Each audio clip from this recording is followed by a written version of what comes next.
When it comes to saving lives, rescuers go wherever they're needed, but sometimes that turns out to be dangerous.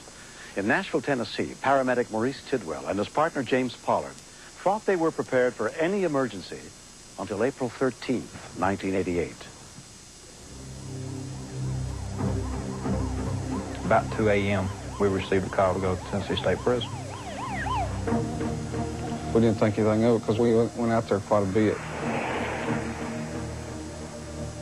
We get on the prison grounds like we normally do.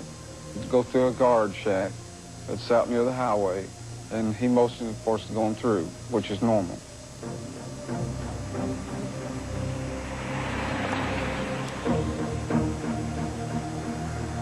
We proceeded to checkpoint 1. That's the point where we go and pick up a guard to go inside the walls of the compound because we have to be escorted inside there. Normally, we have to wait to get a guard there, anywhere from 5, 10, 15 minutes, depending on what the problem is. That particular night, there was one standing in the parking lot waiting on us.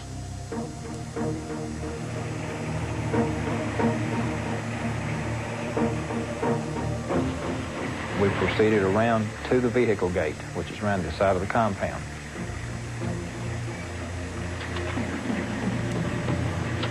The guard got out of the ambulance, put his weapon in a bucket, and it was raised into the tower. They don't take their weapons inside the walls with them.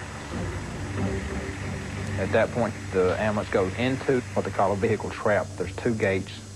They open one, you pull in, they shut it, and then you're in between the 2 locked gates where they do a search of the ambulance. That particular night, we came up to the vehicle gate. Both gates were open.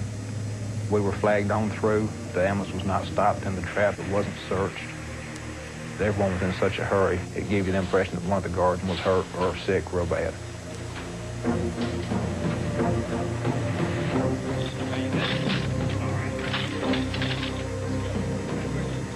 We entered in through the front door of that infirmary, which is electronically controlled. There's never a guard at that point except the one that comes in with us.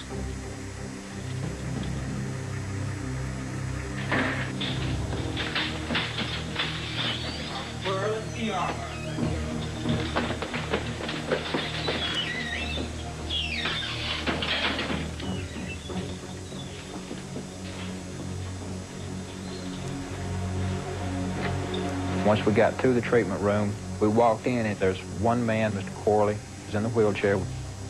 Beside him is the nurse that's in the infirmary. I gave the first ambulance attendant vital signs that was unreal. He looked at me because he realized, hey, this man shouldn't be living with this kind of bogus information. See, your chest is hurting you? Yeah. Listen up. Get up. We go into the ambulance. We're going to act like nothing's wrong. And if you blow it, everybody's going to die. I'll kill everybody in here. Get that stretcher over here now. The uncertainty of what the next action was going to be led everyone to be on edge. Get down now. Don't touch me, man. Don't touch me. Just trying to help. During a previous escape attempt, Corley had been shot and paralyzed when he killed a hostage. Step over here, Bone. When the gun's stuck to your head, you know that there's a crazy man that's holding it. You don't know if you're going to live the next minute. You don't know if you're going to see daylight. Better keep it cool. Just walk in the park. All right. Take it easy. You take it easy. The second inmate, Mr. Driver, said that he was going as well. And if any questions were asked of why he was going out, that we were to tell him that he was going to help load the patient. Both prisoners were convicted murderers, serving life sentences in the maximum security prison. We passed one guard on the way, which did not question why we had 2 inmates and the nurse going out with us, which is not standard procedures. We only transport one person at a time, and prison personnel, the only one that goes with us is a guard. We never take medical personnel with us.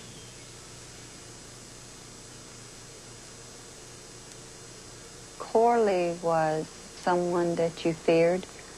Corley was a murderer the 3rd time. He didn't have anything to lose, and he told me he didn't have anything to lose. And I knew he didn't have anything to lose.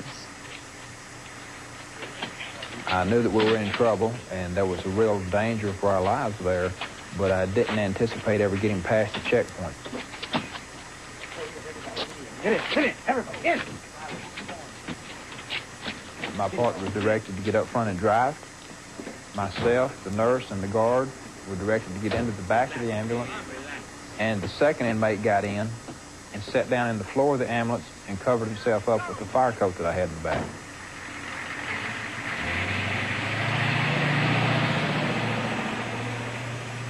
We're headed back to the vehicle entrapment area. Normally we are locked down again between two gates. That night, none of that took place. They did not search the vehicle. They didn't ask for their transfer papers. They did no ID verification with the supposed patient, nor did they even look in. Had they even looked in, they would have seen that there was someone else sitting in the floor covered up under a coat. My partner started to drive off. Mr. Corley hollered at him to stop and do everything just like you always do. The guard got out of the back, went over to the tower area where the guard in the tower lowered his weapon in the bucket. When he got in, he handed it to Corley, and Corley turned around and gave it to driver, which gave both of them the weapon. Come on, go! Once we got outside the trap, they had two weapons. Then the fear started setting in. I felt that they would do anything that they had to do to keep from going back. Think about slowing down, you understand? There was a guard out next to the shack at the highway that stepped out into the street in an attempt to stop the ambulance. Come on, go! Right through! Captain, I couldn't stop him, man. When we continue.